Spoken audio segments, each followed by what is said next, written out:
Normal అంటే terminology లాగా అయిపోయింది అనమాట. నీ అవ్వ అంటారు వాళ్ళు.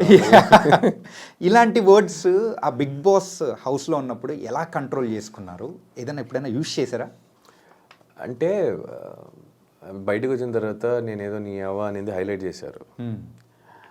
బట్ దానికన్నా ముందు చాలామంది చేసినప్పుడు నవ్వారు. అది చెప్తున్నాం కదా, మిమ్మల్ని నెగిటివ్గా చూపించాలంటే మీరు మంచి చేసినా అది నెగిటివ్గానే చెప్తారు. ఫర్ ఎగ్జాంపుల్, ఎవరితో ఏదైనా మాట్లాడితే తప్పు అవుతుంది అని సైలెంట్గా కూర్చున్నారు అనుకో, సేఫ్ గేమ్ అంటారు. సరే సేఫ్ గేమ్ అంటున్నారు, తప్పు అయితే మాట్లాడదాం అన్నాం అనుకో డామినేటింగ్ అంటారు. అన్నింటికి దూరొస్తున్నాం అంటారు.